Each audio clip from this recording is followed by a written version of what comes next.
When you know that you are queer, but your favorite drink is beer, that's gayish. You can bottom without stopping, but you can't stand going shopping, that's gayish. Oh, gayish, you're probably gayish. Well, life's just too short for narrow stereotypes, so it's gayish. We're also gayish. It's Gayish with Mike and Kyle. Hello, everyone in the podcast universe. This is Gayish. The podcast that still walks around with its immunization card in its wallet. Wait, I do. Yeah. I haven't needed it for years. But no, I legit do. Is it in yours? Yeah. We both are that guy? Yeah. Wow. I'm Mike Johnson. I'm Kyle Getz. We're here to bridge the gap between sexuality and actuality, and proud of our vaccination status. Yeah, apparently. and just begging for someone to ask to see it to get let in. Yeah. I also have my yellow fever vaccination card in my backpack in case any of these countries I travel to cares. Oh, that kind of makes sense. You need immunizations. They don't care. They don't care. Okay, never mind. Then it does make sense. Today we're going to talk about ballet. Today we're going to talk about ballet. Yeah. Ballet. Le ballet. The dancing kind, not the big fatty kind. What does that mean? I don't know. There's some event that he calls the ballet. I think it has something to do with cock and ball torture. I don't really know. It's big fatty. Yeah, what's Big Fatty up to? I haven't talked to him in quite a while. He's fatting it up in the fat cave or the villa or wherever he is. Yeah. We are talking about the regular kind of ballet. The regular kind of ballet, yeah. But first, we have some feedback. Yeah. We have a lot of feedback. We have a lot of feedback about the Speedo episode, and sometimes, Kyle, I forget that we're being listened to. I know. I was thinking about that too, and it's like it's funny that people can hear our conversation. Yeah. I say as I post every week. I have soul crippling body image issues that you share. Yeah. I don't share yours. I share my own. Right. Exactly. And so when I was talking about nobody wants to see a 46-year-old in a Speedo, I was body shaming myself. Yeah. But many people were triggered by me saying that. And I don't know how to feel about it. If you want to rock a Speedo, go for it. Doesn't matter your body shape or size or how old you are or anything. The 46-year-old in question that I was talking about was me. And I'm sorry if that wasn't super clear and you felt personally attacked by what I said about Speedo wearing scenarios. But then also, people do want to see you in a Speedo. Well, that was part of the underlying message as well. Well, that's not going to happen probably. Yeah. No. We'll see. Anything. The cruise is a ways off, Kyle. Yeah. But yeah, I don't know. But yes, lots of feedback about that in particular. Yeah. And sometimes I get roped into getting into trouble, even though I wasn't the one that said it. Someone said y'all say a lot of dumb shit, but I was like, what? I didn't do anything. This is totally Mike's fault. This is Mike. Didn't you also retract it immediately after you said it? Didn't you say? I don't know. I don't listen anymore. Oh, okay. I feel like right after you were like, yeah, people probably do want it. I don't remember. Maybe not though. Yeah. Sorry on behalf of Mike. Sorry on behalf of Kyle, who didn't need it. I didn't catch you or stop you or say anything that our audience did, so I could have done that. Yep. Mm-hmm. Yeah. Wear a Speedo if you want to. Don't wear a Speedo if you don't. Yeah. It's just be into who you're into and don't be into who you're not. Yeah. And if you have any comments on someone's body in a Speedo, don't say them. Don't say them, at least not out loud. Not out loud. Or on a podcast. Okay, great. Here's the news. Shut your mouth hole. It's time for your ear holes. News. Okay, Kyle, news the first. Yeah. The U.S. 8th Circuit Court of Appeals has ruled 8-2 to uphold Arkansas's SAFE Act, because it's always about safety, Kyle. Why do I feel like I'm not going to like the SAFE Act? Yeah, it bans gender-affirming medical care for trans youth under 18. It includes puberty blockers, hormone therapy, and gender-affirming surgeries. And it's reversing a lower court decision, and it makes Arkansas's law that they passed in 2021 enforceable again. And it is the first law of its kind. So one thing that's notable about this ruling is the court said, quote, parents do not have unlimited authority to make medical decisions for their children. They specifically said it's not between a parent and their child and their doctor. they're taking that as like a baseline fundamental truth and saying, no, it's not how it is. Interesting. I mean, there are some things that I don't want parents to decide for children, like, you know, parents that like send their kids to conversion therapy. Like, I don't always want parents to all be 100% in the right, but I guess you have to, like, if the kid is under 18, you should have to trust the parents to make the right decisions for their kid. Yep. Tina Fey, it's a Tina Fey joke, but like, I don't want biology class to be Adam and Eve rode their dinosaurs to church. Like, that's not what I want kids to hear. And I think that your stupid religion doesn't trump the need to hear basic facts about science. Yeah. It could affect future trans rights cases nationwide, of course, and because does this establish a precedent that then they can use on other cases? So the Supreme Court ruled this year that upheld a similar ban in Tennessee that just wasn't quite as crazy. So now this one will go up to the Supreme Court as well, probably. This was the Eighth Circuit Court, so. The Supreme Court has been like weird about like, do we just hear any old case that comes up, or do we want it to get to the top of multiple circuits before we address it? Don't know what they're going to do. They're pretty inscrutable. Stack it with a bunch of crazies, and who knows what's going to happen. Well, yeah, that's absolutely true. Speaking of podcasting, anyway, yep. Sorry, trans kids. I don't know what to say. Everything's bad, and you should feel bad today. Yeah. News. Hey, you're just reporting the news. I'm just reporting it. Yeah, that's right. That's right. It's my Speedo. I'll wear it if I want to.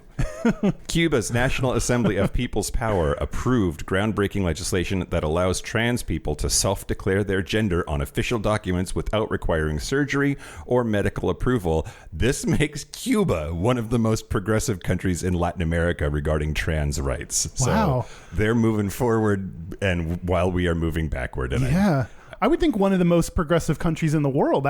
How many countries allow this? Yeah, I mean, I think lots of places in the EU do. Oh. It joins a small group of nations worldwide that allow gender marker changes through simple administrative processes. Adults can change gender markers on ID cards by request, while minors require judicial authorization. The law builds on Cuba's 2022 Family Code that legalized same-sex marriage, marking the country's continued expansion of LGBTQ plus rights. That's great to see it's expanding somewhere. When we don't have hope in the U.S., looking elsewhere and finding that it's not like a worldwide push into fascism is reassuring. Yeah. Yep. It's really just, not the places that you would expect maybe sometimes. Yeah. And it says something when Cuba is better than we are at something, when it comes to like human rights. But still, America's number one. Yeah. Number one USA. What? America. What are we number one at? Oh, God. News the last, Kyle. What? Former Kentucky County Clerk Kim Davis. Oh, God. I don't use the B word ever, but she makes me want to say it. Which B word? Cunt? She has formally petitioned the U.S. Supreme Court to overturn the landmark Obergefell v. Hodges decision that legalized same-sex marriage nationwide. She's still on it. Like, get over it, girl. Like, move on with your life. Do something else with your life. Do something good. Go volunteer at a soup kitchen. Like, invest your time into something else. You're done with this. Yeah, well, she's a multiple divorcee, very concerned with the sanctity of marriage. She was jailed in 2015 for refusing to issue marriage licenses to gay couples. She's appealing a court order that requires her to pay $360,000 in damages and legal fees. It's not about Jesus, it's about the money, Kyle. Yeah. Right? Yeah. On August 13th, the Supreme Court took the significant step of calling for a response from the plaintiffs, which moves the case from likely automatic denial into serious consideration. It's the first formal request of the court to overturn marriage equality since 2015. While she faces statistical long odds, legal experts note the real question is whether there are 4 votes to grant review and 5 to overturn Obergefell, given the court's current conservative composition. Fuck her. Fuck the horse she rode in on. Hey, Kyle. Hey, Mike. She is nominated for the Dickbag Fuckface Asshole Award 2025. Oh my God! Congrats! That's so exciting. Yeah, Derek, put her on the list. Great. Yeah, I hate her. Yeah, she's the worst. And the fact that we're even remotely close to having marriage equality overturned nationwide is just a travesty. It sounds like one step in a very long road of steps ahead, though, that would need to happen to overturn it, right? No, I mean, no? Like they could. I mean, they will likely rule in June, so we've got like a year left or whatever. But like this could be it. Oh, but all that would do is remand it back to the states, which still sucks. And that's presuming that they overturned the federal law. Did they overturn the federal law already? There's a federal law in place that protects marriage equality. So it would just be... You're right. There's multiple steps, Kyle. Okay.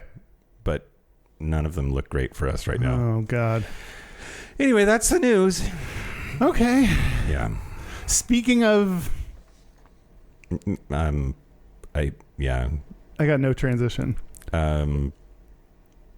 Speaking of people who grant review... No. No. Speaking of nothing, I want to thank the following new Patreon members. Thank you to Steve. Just Steve. Wow, there's no fucking that up. Nailed it. Yeah. I pronounced it Steve. And thank you to Numinex. Numinex? Yeah. Numinex. Sounds like a DJ at a techno club. I think Numinex. Isn't that a book or something? Oh, wow. And now I need to know what it is, because I know that's a Numinex. It's from Skyrim. It's the name of the dragon. Oh, cute. Yeah. If you want ad-free episodes a day early, if you want me to say your name, if you want to use Mike's hole, use my hole. If you want to support the show, go to patreon.com/Gayish podcast. And we will take your money. We will definitely take it. Do you want to talk about ballet? Let's talk about ballet, Kyle. We didn't mention we're going to have a guest on because you and I, what do you know about ballet? How ballet in tune are you? I know that their asses are amazing. Okay. Ballerinos in those tights. Is that really what they're called? Ballerinos? Yeah. Okay. So caked up. Mm-hmm. My goodness. Mm-hmm. I mean, my goodness. And it looks really hard. And yeah. I think it actually is really hard. Yeah, it probably really is. And also it seems like pretty gay. Mm-hmm. Like I've never met a straight ballerino, but I'm sure they're out there. Yeah, statistically, yeah, not all are gay. I have a little bit of gay, not like indirect gay on this. I'm going to talk about a study on dancers in the Patreon segment. Oh, lovely. Okay, yeah. Hey, we'll wait for that then. Yeah.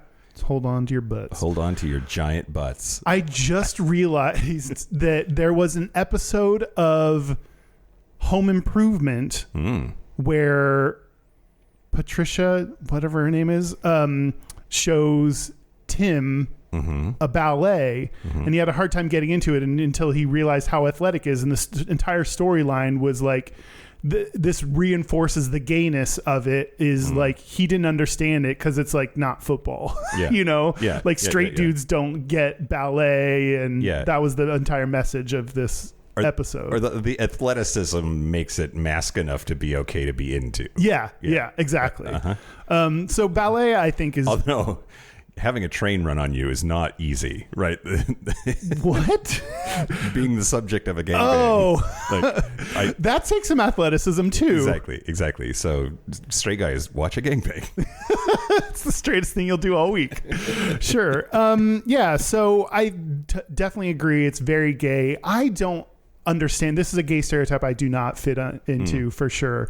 I don't understand ballet. The most recent, I went to watch the Nutcracker this past Christmas, and I just don't think it's that good of a show. Like if I'm just considering all kinds of show and forms of entertainment, Yeah. Because the storyline, I know they go to lots of mystical, magical lands, and that's supposed to be the fun of it, but I don't care because it's not driving the story forward. Right. It's not like there's tension and conflict while they're at those lands. They're just kind of going there. I mean, there is, but yeah. Not really. I mean, it's a lot of dancing. So It's just a lot of dancing. Yeah, I don't really. So anyway, not a lot of dialogue. No, no one ever talked. I don't get it. I was the Nutcracker in our 5th grade production of the Nutcracker. It was not ballet, however. Well, you're closer than me, I think. Okay, that's the one. So when we got home, we watched like a little bit of the 5th grade production. Boy, I was a bad actor. Nice. It's a good thing I didn't pursue acting. Well, oh no, look out. It is the Rat King. Yeah. He will come and get us all. Yeah. Like, it's just the worst. Yeah. I mean, in 5th grade, you're pretty terrible just at being a human. At everything. So. Yeah, for sure. Yeah. So we're going to have a guest on who knows a lot more about ballet than either one of us, and hopefully get us to convince us of how exciting and interesting it is. Yeah. Kiyon Ross, who is the Associate Artistic Director of the Pacific Northwest Ballet right here in Seattle, Washington. Yeah, so he's legit. He's legit. Yeah. And we'll get the inside scoop, Kyle. Yeah, for sure. Is that it though? Are we done? Are we ready? Do you have more to say about ballet?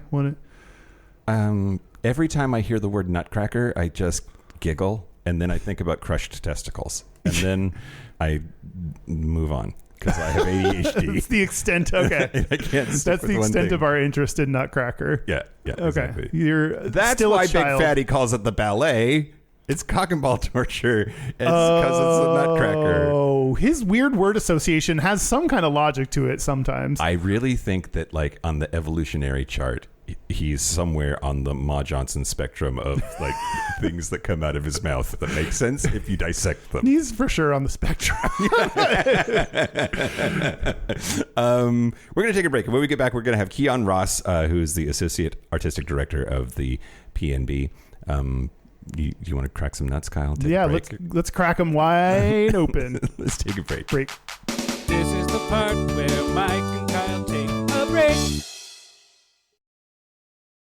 So are we back? We're back. We're back. See how easy that was? That was so easy. We joked that we were going to crack a bunch of nuts over the break. So, how appropriate. Exactly. We are here with Kiyon Ross. Kiyon, welcome to the show. Thank you so much for being here. Gosh, thanks so much for having me, guys. I'm looking forward to the conversation. Great. Excellent. So are we. So let's just start with first. This is the first guest we've had in person in the new studio. Yeah. So welcome. Thanks. You're breaking the seal. Lucky number one. Yeah. Exactly right. Okay, Kiyon, you are the Associate Artistic Director for the Pacific Northwest Ballet. What does that mean? Tell me when. I feel like you should know that you were talking to two ballet rubes, so we're gonna pick your brain on it. But yeah, great. I'm here to answer any questions and make you all hopefully experts by the end of this conversation. Oh boy, that's okay. A tall order. Yeah. So being the Associate Artistic Director of a large ballet company means lots of different things for lots of different companies. In my particular situation, I work closely with our artistic director. His name is Peter Bowl. We work closely with building the composition of the company. That's hiring dancers, building the season. That's deciding which rep we're going to do all season. And then I do a lot of work, a lot of granular work with the artistic team itself. That's managing. We have a group of people called rehearsal directors. And those are the people who are actually in the studio with the dancers every day, teaching them class, teaching them choreography. And my role kind of splits both things: administrative work, that's being in the office and emails and donors and spreadsheets. And then I also get to spend some time in the studio with the dancers as well. Okay. Well, you mentioned classes. That's not something that I expected you would say. Like these formal classes? So ballet dancers take a 1.5 hour technique class every single day of their lives from about age 4 until the end of their career. It's just a way to keep their skills sharp, keep them in shape, keep them ready for what they're going to be dancing during the season. And it's really a part of a ballet dancer's life. You don't start your day without class. Wow. You mentioned starting at age 4. When did you start in ballet, and what got you interested? Interesting. So I did not start at age 4. I came to ballet what most people would consider quite late. I didn't start dancing until I was about 10 years old. Oh, just over the hill at 10. Way over the hill at 10. And, you know, I was a kid that had a lot of energy. You know, my mom could not get me to stop jumping on her furniture or running through the house. And so she and my aunt were at the mall, actually, one holiday season, and they saw this group of children dancing in the mall. And they were like, we should put Kiyon in this. This is a way to get him to stop jumping on the furniture and to burn off some energy. So for that Christmas, she actually got me it was a package of maybe 5 tap dance lessons with this woman that she just found in the mall. And so I started taking tap dance lessons. I took the 5, really loved it, and then continued on with it. But then after about a year, my tap teacher said, you know, Kiyon's good at tap dancing. He has good rhythm, but his upper body looks terrible. He can't hold his arms straight. His posture's not great. And so she's like, I suggest you put Kiyon in just 1 or 2 ballet classes on top of his tap classes to help with what they call my top line. And so I started doing ballet a couple of times a week, and I just fell in love with it. It was so challenging. And I was, like I said, I started at 10, so I was kind of behind. And I just loved that challenge of kind of having to catch up and being in there. And I started taking ballet twice a week. Then it was 3 times a week. Then it was 5 times a week. Then I threw the tap shoes in the trash can. And it became all ballet all the time. Yeah. And you grew up on the East Coast, right? I grew up in Baltimore, Maryland. Yeah. Okay. Is that a ballet town? It actually is not. Okay. And, and my family was not a dance family. And so what happens is, as you're going through your training and you get to higher levels, the expectation is that, you get better training. And so I actually had auditioned for the Baltimore School for the Arts. It's a high school in Baltimore. Starts at 9th grade, but they have a middle school program called TWIGS. And it's called To Work in Gaining Skills is the acronym. I thought Twink was going to be in there somewhere. Well, back then, yeah. So I was in that after school program for 2 years, and then I got into the high school, and it was my freshman year, and they had just hired a new teacher from Cuba, and he had come in to teach at the school, and he saw me, and he said, "This kid has a lot of talent, but if he wants to be a real ballet dancer, he's got to leave Baltimore." And so my real journey with ballet started once I moved away from home. I was 15 years old, and I moved away to Pittsburgh, and that was sort of like my first professional ballet school where I started my sort of journey. Yeah. Okay. Is Pittsburgh a ballet town? So Pittsburgh actually has a really amazing ballet company called the Pittsburgh Ballet Theater. Really amazing company, does lots of great rep. And I actually went to train there in their training program. It was a high school program called the Shenley program. I actually think that school is no longer anymore the Shenley High School itself. So I went there for 1 year, trained there, and I was still at this point a novice at ballet. I didn't really know the world yet. There's a whole world of ballet that I was just kind of starting to make my foray into. And once I got there and started talking with all of the students there and just hearing things about different schools that you can go to, the School of American Ballet, the San Francisco Ballet School, Houston Ballet, these larger and larger organizations. One place that kept coming up was the School of American Ballet, and that's in New York City. And so I did 1 year at Pittsburgh. I auditioned for the School of American Ballet. Did not do well at that audition, and the School of American Ballet at that time was really known for a specific type of dancer, really slender, kind of small framed. Ballet historically has had a very specific kind of look to it. And me, I got muscles, I kind of got a big butt. That's not what they were really looking for at that time, but my talent, I guess, was enough to get me in. And so I went and I trained at the School of American Ballet for 2 years, and that's where I met my teacher. His name is Peter Bowl, who is now the artistic director of PMB. So Peter and I have known each other for a very, very long time. So I spent 2 years in New York. And I mean, I think during that time is when I really was able to personally kind of come out of my shell. You know, I think before then I had always known I was gay, but not until I got to the School of American Ballet and I was living in the dorms with other people who were sort of at this point in their lives trying to figure out, you know, what was their sexual orientation, kind of, you know, how we're going to figure this out.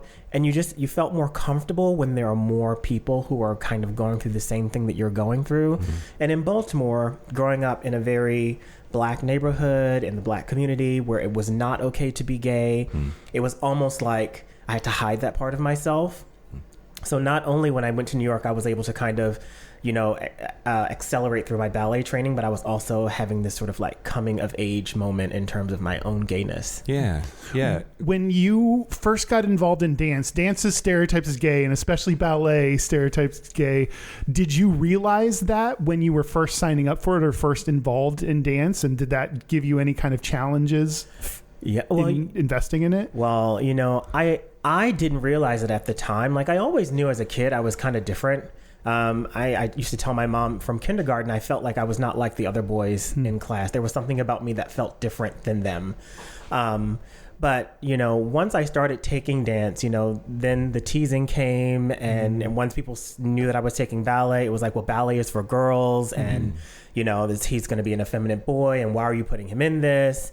And, you know, my mom and my aunt were really supportive of what I wanted to do and really supportive of me. At the time, you know, they weren't thinking, oh, we've got this little gay kid that we need to kind of put in ballet. But they kind of allowed me to be who I was and not kind of label it for me.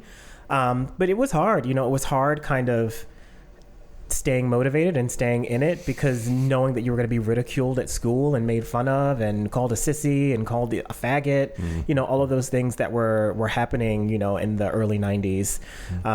But, you know, I stuck with it because there was something about it that just fed my soul, fed the fire within me. And I just loved it.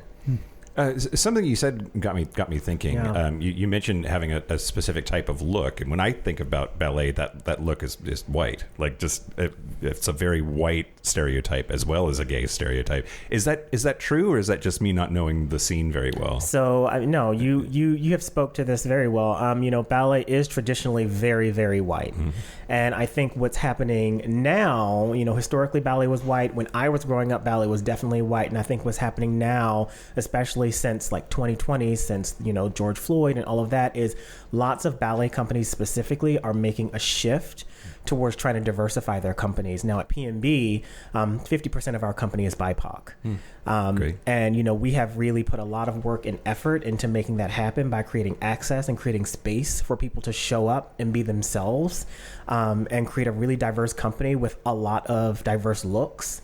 And so, you know, when you look at our stage, what we want people to see is we want people to see representation of themselves on our stage. Yeah. It's really cool. That's great. A lot to be proud of, I think. You know, Seattle's not a super diverse city in a lot of ways. So. It's not.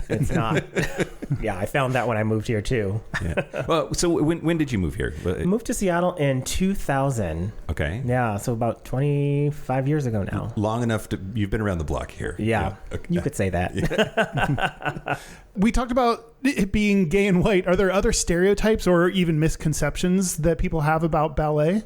Yeah, you know, I think one of the biggest stereotypes is that all male ballet dancers are gay. Yeah. Or something about you is gay if you're in the ballet. And I mean, that's just not true. I mean, in the late 90s, there was a study done. It's not a census or anything, but I think at that point they were saying like 50% of the men in ballet are gay.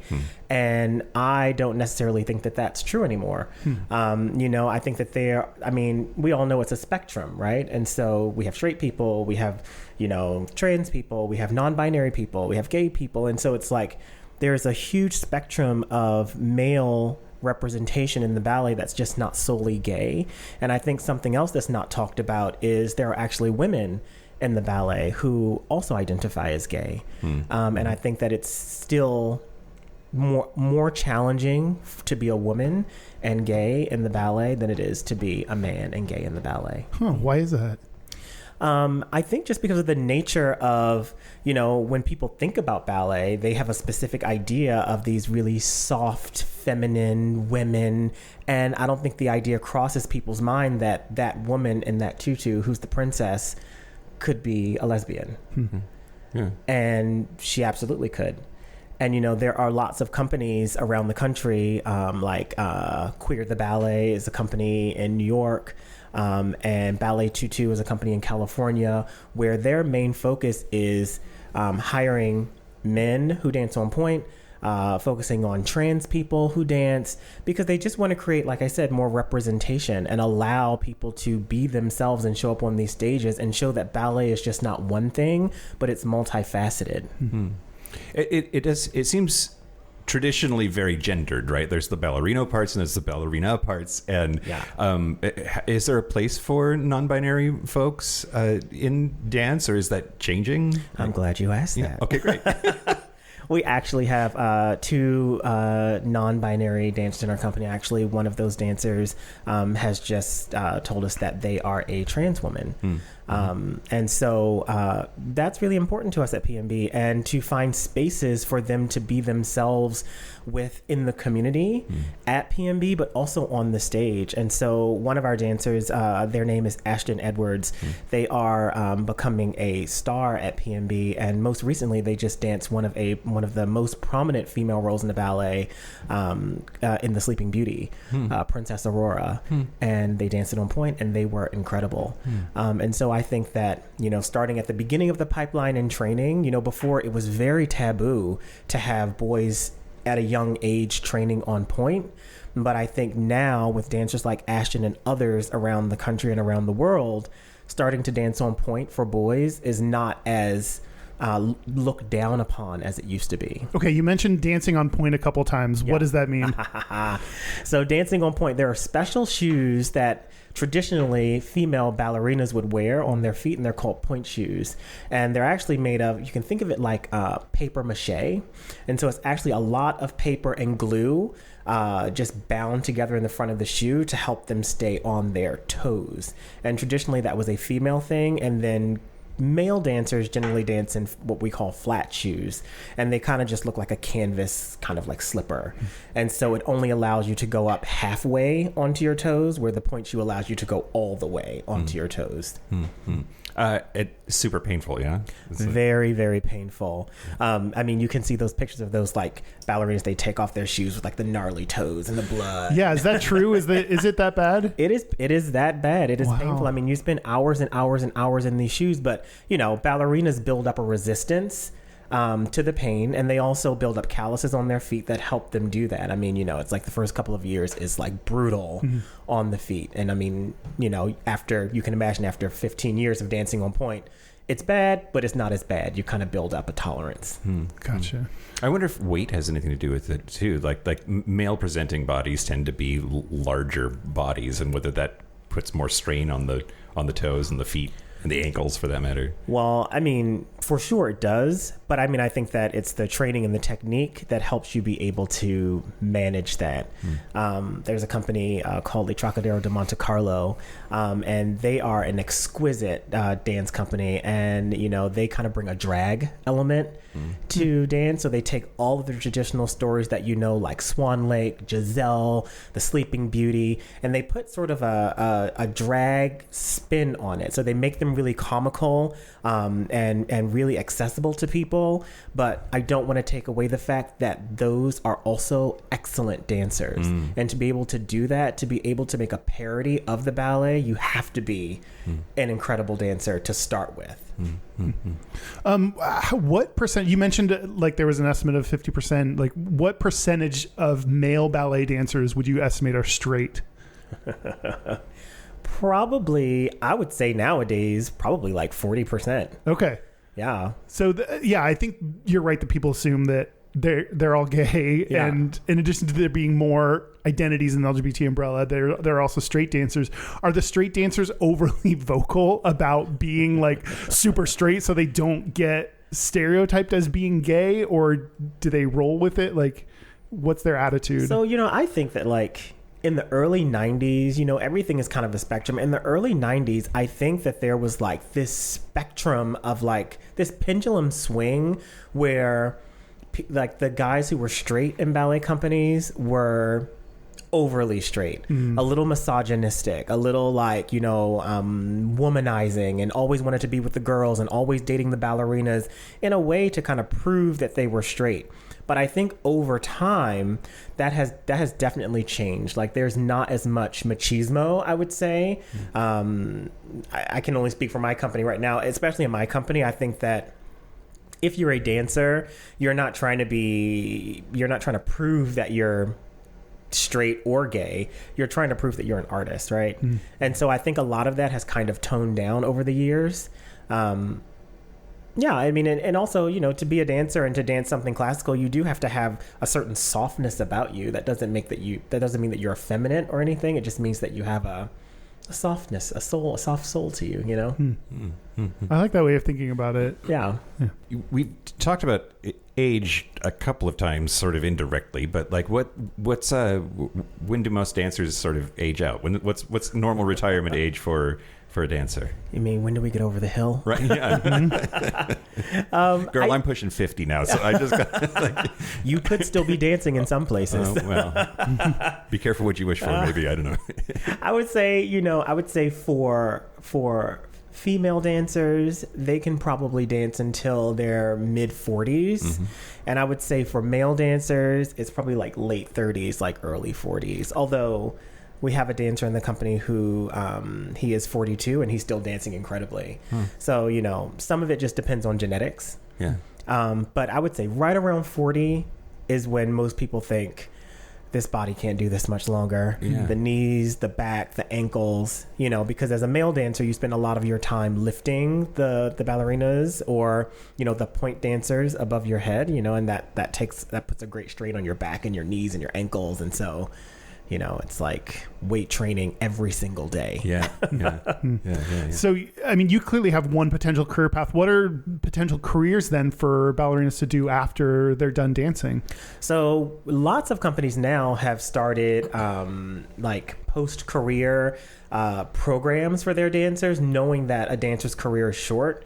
You hear dancers say, oh, I'm retired at 40, but they're not actually retired. We all know that we have to keep working long after 40. And so at PNB, we have a program called Second Stage.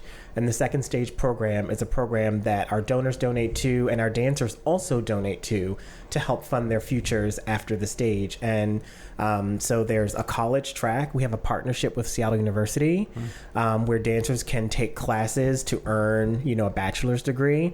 But then through this program, dancers can also get grants for anything they're interested in.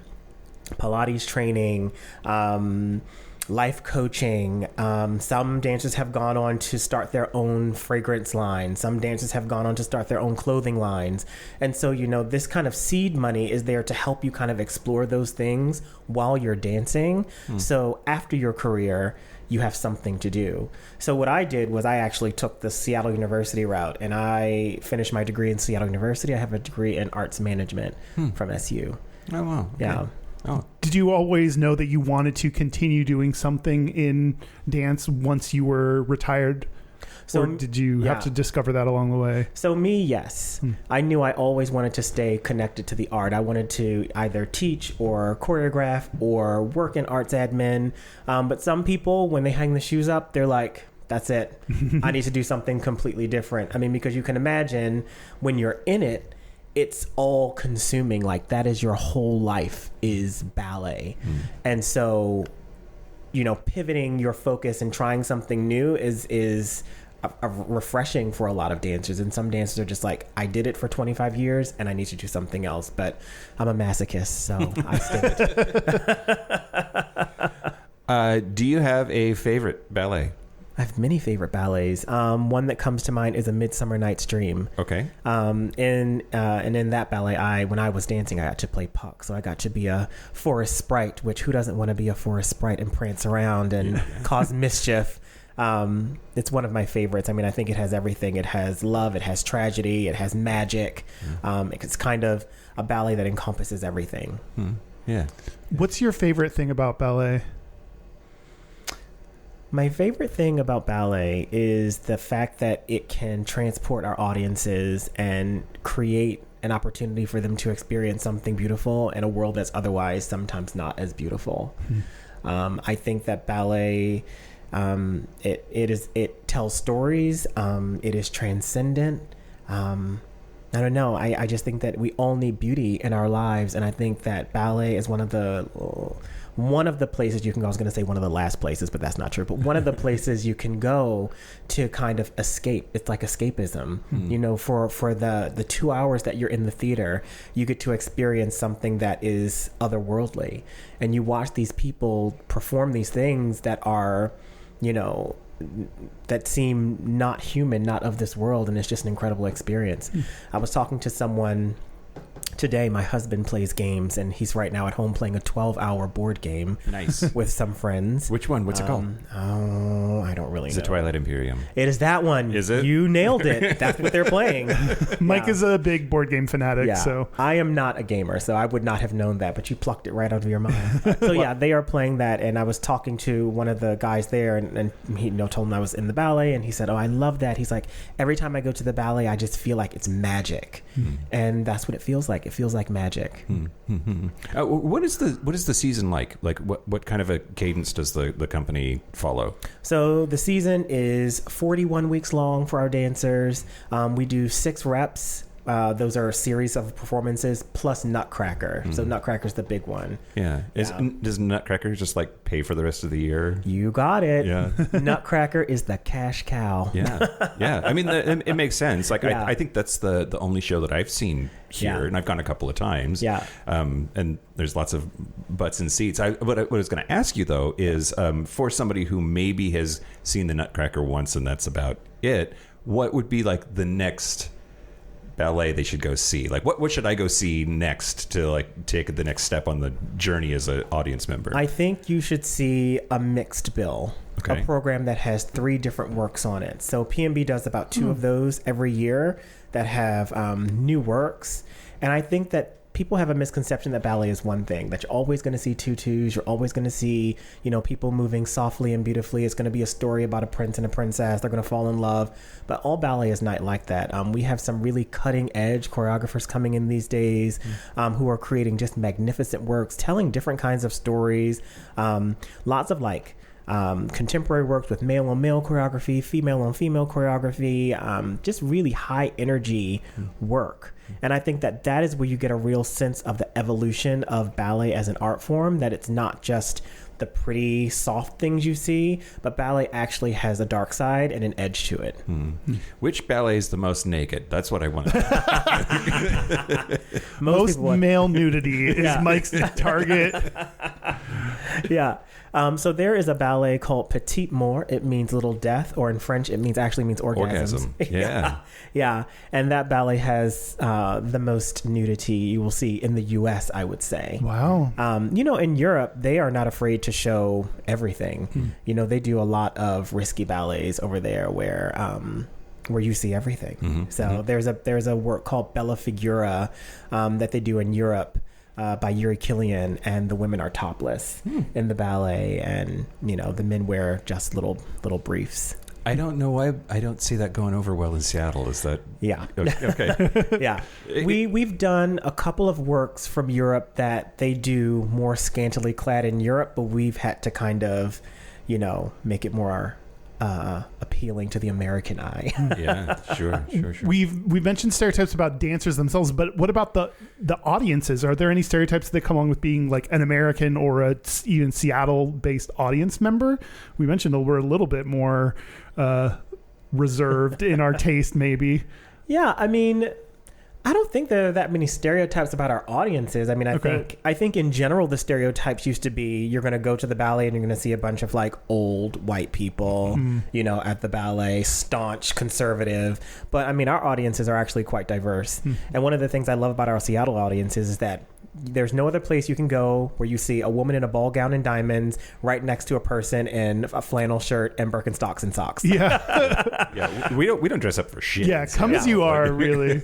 I mean, and that's the most important thing. I mean, as we try to make dance more accessible, ballet more accessible, one of the things is come as you are, because there's this misconception that ballet is not for everyone, but ballet actually is for everyone, and you don't have to get dressed up to the nines for a night out at the theater. You can come as you are and enjoy the art, because the most important thing is that you're there and that you're having the experience, not what you look like in a dark theater where no one's going to see you. Yeah.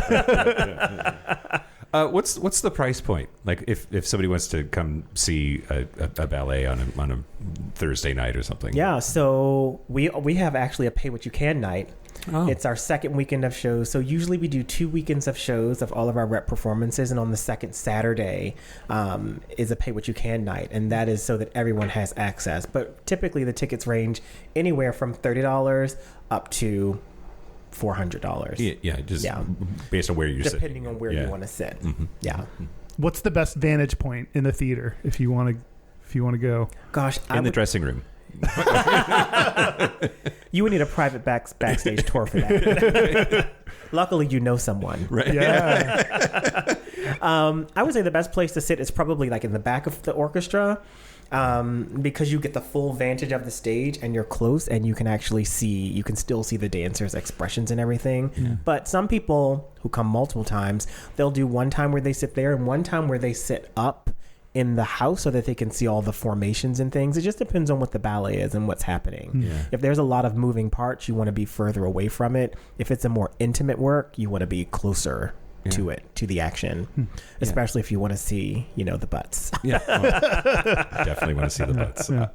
And the P&B's space is at Seattle Center. Yeah, It is. And what's the venue like? How many does it hold? It is a almost 4,000 seat theater at McCall Hall. Okay, wow. Yeah, Wow. It's a giant theater. What is your least favorite thing about ballet? You put me on the spot. Yeah. Here. My least favorite thing about ballet. Well, I guess my least favorite thing about the art form right now is the lack of representation of women in leadership roles and women choreographers. And I think that the art form itself has been really male dominated for a very long time. I mean, leading back to its historical roots with Diaghilev and Les Ballets Russes, which was a famous ballet impresario who sort of put together all of these ballets. Artistic leadership around the country and around the world at that time was really male dominated, and now we're starting to see some incredible female leaders come into play, and I think that it just changes the perspective. I think that female leaders bring a different slant to the art form. They're more sensitive to things that male leaders are not sensitive to, and I think they see the art form because they experience it in a different way. And so the choreographers that they're bringing in are usually new voices, and not saying that male directors don't do that as well, but I just think that it's time to have more, especially since females are usually in the spotlight, and to have them more behind the scenes creating the work and running the company. So that's my least favorite thing, but I can say that it is changing. That's great. Yeah. It is sort of wild that such a beautiful, soft, maybe arguably feminine art form came out of Russia, right? Came out of Mother Russia. It's like very command and control male energy. Yeah. And that persisted and I for think a while. that archetype was kind of modeled for centuries after that. And it's not till now that we start to see this shift in leaders who are more diverse, and it's not just a male dominated art form with male leaders, male choreographers, people, male rehearsal directors, male coaches. Is it like a requirement if you're going to be a choreographer that you have been a dancer, or are they just totally disconnected from each other?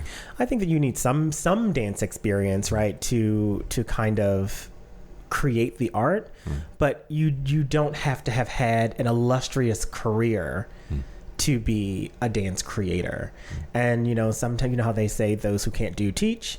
It's kind of like that. People have the experience and maybe they don't make it to the upper echelons of, the heights of the art form, but it doesn't mean that they don't have things to offer to the art form, and so I don't think that you have to have had some big career to be a choreographer. Some of the best choreographers had smaller careers and their works as a choreographer are more impactful over the art form. What do you want to do for the rest of your career? Like, what do you envision it looking like, or what impact do you want to make? Yeah, Kiyon, what's your 10-year plan? Gosh. So I am a planner, so I have thought about this. Oh, yeah? So, since I retired, my ultimate goal is to become an artistic director. And, right now it's kind of like I'm sitting in the passenger seat as the associate artistic director. And so, I have, a goal to eventually become an artistic director, either at this company or somewhere else. But beyond that, I'm also a choreographer myself, and I've made works here at PNB, at Atlanta Ballet, in New York. And so, I think that that's my ultimate goal, is to leave the art form better than I found it, to make sure that people feel seen in a way that I did not feel seen when I was in my career, to make it a place where people feel welcome to come and to push the art form forward, and to make people understand that ballet is just not one. It can be more than just one thing. It's not just about being bored and watching the swans on stage, which it actually is not boring, but it can be more than that. And to bring in new voices and diverse voices and new choreographers who really push the boundaries of the technique of ballet and what it can do and what it can be. So that's kind of where my mind is right now in terms of my future. Yeah. And I've been taking steps towards that. Yeah. What is the, do we just need to knock off the artistic director so that you can have is it like Survivor? Pretty much. Because the chairs don't come up, that we call them artistic director chairs. The artistic director chairs don't come open that often. Usually once people become artistic directors, they're there for 15, 20, 25 years. And so when a chair comes open, it is like everyone who wants to be a director like me is out there trying to get it.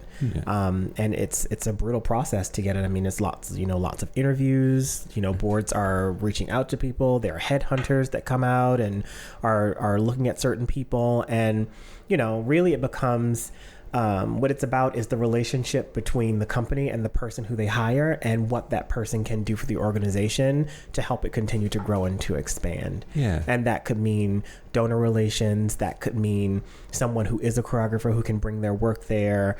That could mean someone who is well connected.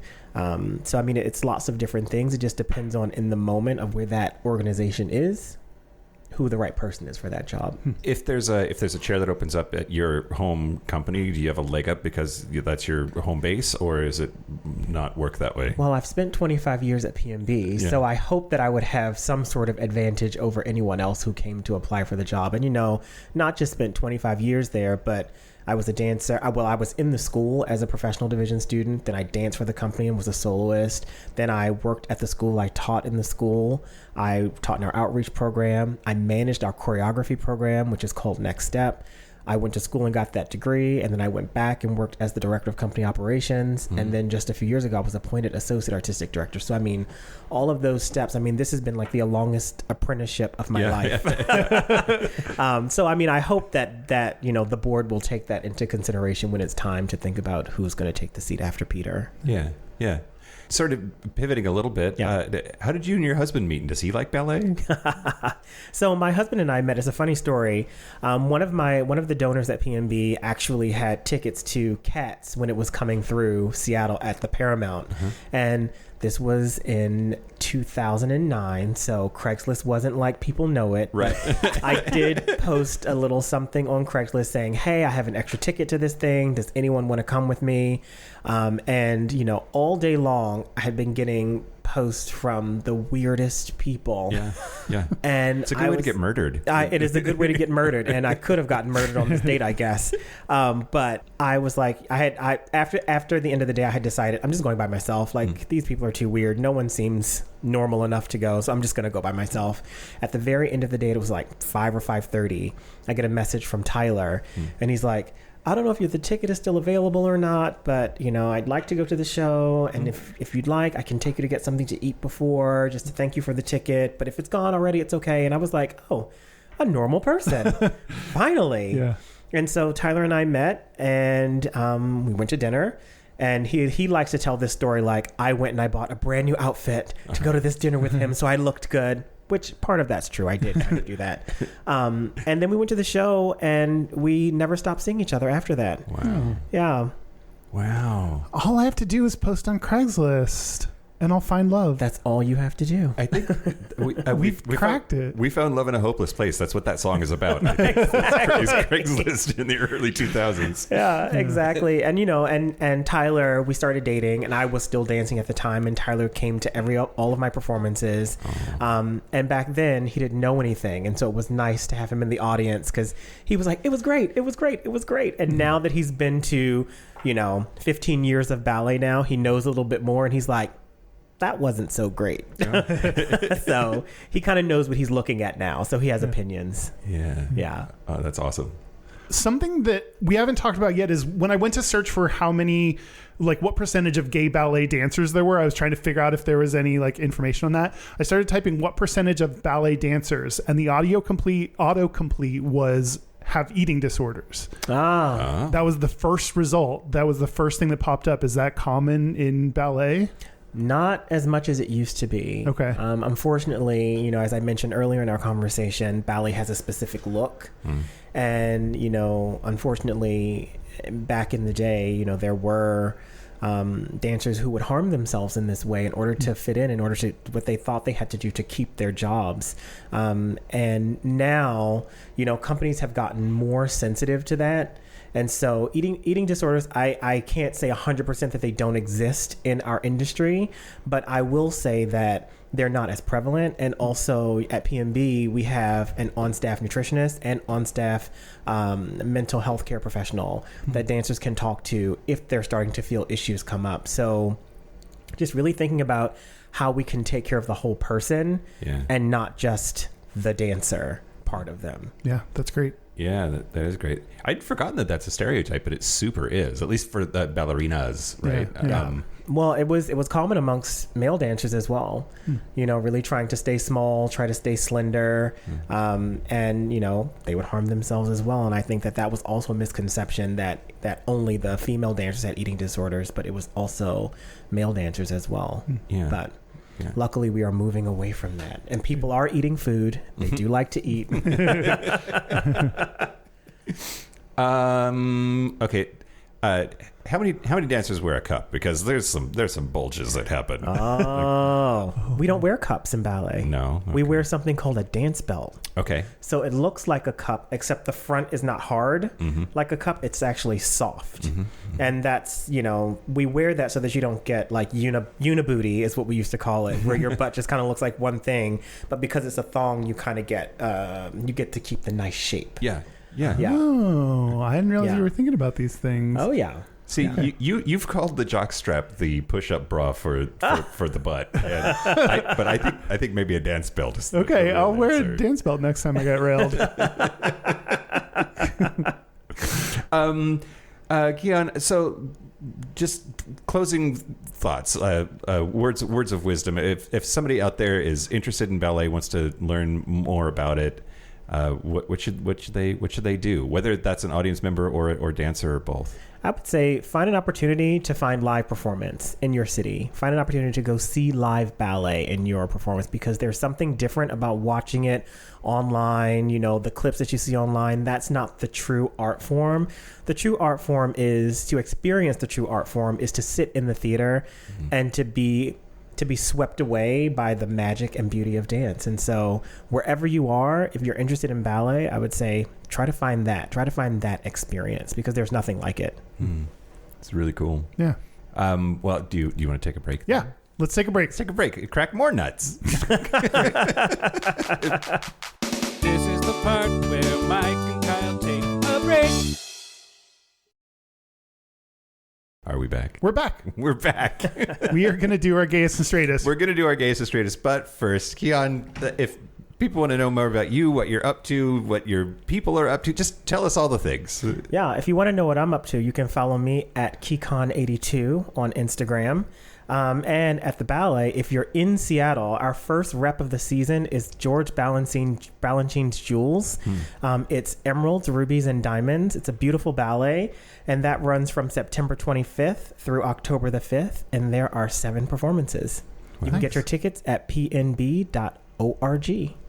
Great. Perfect. Awesome. Do you want to go, Kyle? Yeah, let's do it. Okay. That's good. Well, our website is gayishpodcast.com. We are on social media at Gayish Podcast. Our hotline, you can send us text messages or leave us voicemails, is 585-5-GAYISH. That's 585-542-9474. Standard rates apply. Our email is gayishpodcast@gmail.com. Our physical mailing address is Post Office Box 19882, Seattle, Washington, 98109.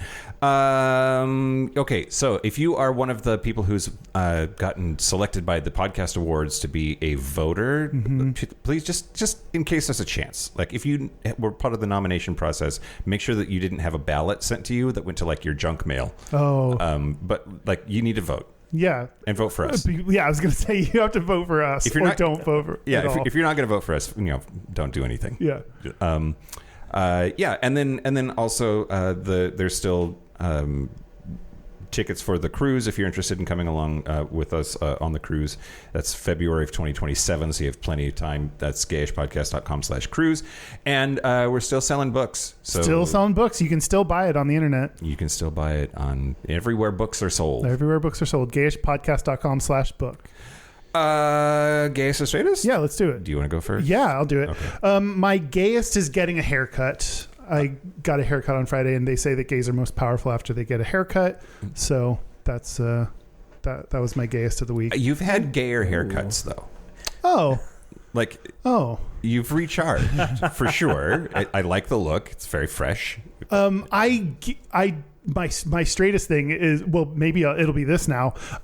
I don't get haircuts. I go as long as I can before getting a haircut. I'm not like a regular. So I ask my hairstylist to give me a haircut that can grow out. Yeah. So that's why I don't get like it super tight on the sides. I think that's more the style, like have a floating beard, but that doesn't grow out as well. And you can't keep that for like 8 weeks before going back. So that's my straightest. So it's a twofer. Yeah, that's a twofer. Yep. What about you, Mike? Let's see. So the straightest thing about me this week is I fixed a taillight in the Jeep all by myself. Wow. I didn't have any help. Like auto repair is, a pretty good go-to for straightest. Oh, yeah. And then the gayest thing about me this week is we're turning this room into a gym over here, and the contractors were here, and they're listeners, and they're gay. So it's me and my partner, and then the contractor and his husband, and we were talking about the height of the ceiling in there, and I was like, well, yeah, but if I want to do clean and jerk. And so then we had this moment of like 4 gay men in a future gym talking about jerking. How appropriate. Exactly. Very appropriate. Kiyon, how about you? All right. So the gayest thing for me this week is I got my nails done. Yes. Then I got a design, and I usually don't go for designs, but I thought, why not this week? So I got like little looks like alien braille. Beautiful. Yeah. So I did that this week. The straightest thing was I actually reorganized our laundry closets, our cabinets. So I got to take the cabinets out, and they're not as easy as you think it would be to get the cabinets out. So, so I spent some time doing that. Nice. Some housework. Yeah. What do they call it? The honeydew list. Yeah, that's right.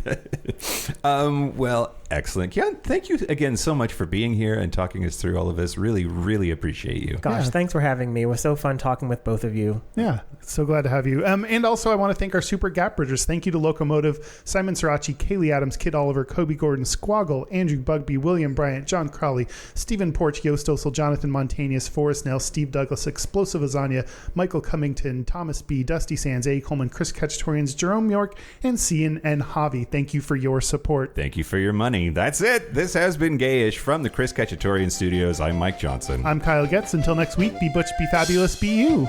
See ya. See you next week. On point. No. I don't know. Ballet words.